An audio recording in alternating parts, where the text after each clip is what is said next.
ఆయన జన్మించినప్పుడు పరలోకము నుంచి దేవుని దూత దిగి వచ్చి ఏమని సెలవిచ్చినో తెలుసా? ప్రజలందరికీ కలుగబోవు మహా సంతోషము.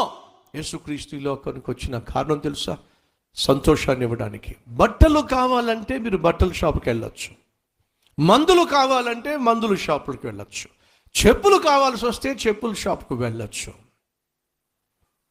బంగారం కావాల్సి వస్తే బంగారు షాపులకు వెళ్ళొచ్చు, బైక్ కావాల్సి వస్తే బైక్ షాప్కి వెళ్ళొచ్చు, బైక్ షోరూమ్కి వెళ్ళొచ్చు, తినడానికి కావాల్సినటువంటి ఇంటి వంట సరుకులు కావాల్సి వస్తే కిరాణా షాప్కి వెళ్ళొచ్చు. వీటన్నిటికీ షాపులు ఉన్నాయి, షోరూములు ఉన్నాయి. కానీ ఈరోజు మనిషికి కావాల్సింది కట్టుకోవడానికి కావాల్సిన గుడ్డ కంటే, ఉండడానికి నీడ కంటే, తినడానికి కూడు కంటే ఈరోజు మనిషికి కావాల్సింది అతి ప్రాముఖ్యంగా శాంతి, సమాధానము, సంతోషము, సంతృప్తి.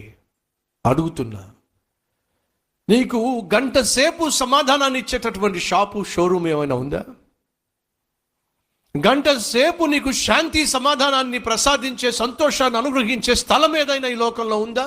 ఏదైనా షోరూమ్కి వెళ్ళి ఏమంటే ఒక గంట సేపు నేను సంతోషంగా ఉండాలనుకుంటున్నాను, నాకు ఆ గంట సేపు సంతోషంగా ఉండే భాగ్యాన్ని ఇస్తారా అని అడిగి చూడండి. కావాలంటే ఎక్కడైనా ఏ షాప్ అయినా, షోరూమ్ అయినా ఉందా సంతోషాన్ని ఇచ్చే షోరూమ్?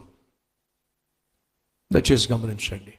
ఈరోజు మనిషికి కావలసిన అత్యవసరమైన సంతోషము, సమాధానము, శాంతి ఈ భూమి మీద ఎక్కడా మీకు దొరకవండి. ఎందుకో తెలుసా?